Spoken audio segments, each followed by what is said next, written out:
네, 일본 후쿠시마 원전 오염수 시찰단 파견을 위한 실무회의가 오늘 오후 열렸습니다. 지난 1차 협의에서 개략적인 합의가 이루어진 만큼 오늘 협의에서는 시찰 항목과 범위, 일정 등 세부 사항을 조율하고 있는 것으로 보입니다. 취재 기자 연결합니다. 신현준 기자. 네, 신현준입니다. 네, 오늘 회의가 화상으로 열렸는데 지금이 거의 5시인데 어떻습니까? 열리고 있는 겁니까? 네, 오후 2시 30분에 시작된 회의는 2시간 넘게 이어지고 있습니다. 조금 전부터는 10분간 휴식에도 들어갔습니다. 이번 회의는 지난 10일 서울에서 열린 1차 회의에 이어 두 번째 회의입니다. 1차 회의 때 12시간 넘는 마라톤 협의에서도 매듭짓지 못한 시찰 항목과 범위, 구체적 일정 등을 조율하기 위한 자리인데요. 국장급 협의였던 1차 회의와는 달리 이번에는 그 아래 심의관급이 수석 대표를 맡았고 화상으로 진행하고 있습니다.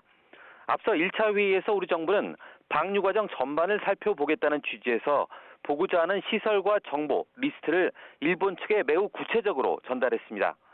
이에 대해 일본 측은 허용 가능한 부분과 불가능한 부분을 답했고 일부 시설에 대해서는 내부 협의를 해봐야 한다는 입장을 보인 것으로 전해졌습니다. 따라서 오늘 회의에서는 아직 합의되지 못한 시찰 항목에 대해 일본 측이 어떤 답을 주느냐가 관건이 될 것으로 보입니다. 1차 회의 때와 마찬가지로 일본이 거부하는 부분은 우리 측에서 수정 제안을 해가면서 논의를 하는 것으로 전해졌습니다. 후쿠시마 오염수 시찰단은 애초 오는 23일과 24일 직접 시찰 일정을 포함해 나흘간의 일정으로 일본을 방문할 예정이었는데요. 일본 법률상 1급 시설의 경우 일주일 전에 명단을 통보해야 해서 일정이 늦춰질 가능성도 있습니다. 이와 관련해 박구현 국무조정실 1차장은 오늘 국회에 출석해 지난 국장급 협의에서 나흘 동안 조사하는 것으로 합의했고 파견 규모도 전문가 중심으로 20명 정도로 조율됐다고 설명했습니다. 또 오늘 실무협의회에서 시찰 범위나 일정이 확정되면 구체적인 시찰단 구성이나 활동 계획도 확정할 것이라고 말했습니다.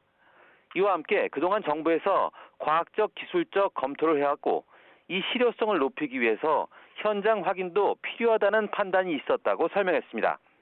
그러면서 그동안 확보한 정보 등을 토대로 일본 정부가 오염수 정화 설비를 잘 운영하고 관리할 수 있는지 역량 조사와 분석을 통해 일본 측의 계획대로 제대로 작동할 수 있는지 확인하는데 그 목적이 있다고 덧붙였습니다. 국무조정실은 이번 회의 결과를 바탕으로 시찰단 구성과 활동 계획을 수립한 뒤 이르면 모레 발표할 예정입니다. 지금까지 외교부에서 YTN 신현주입니다.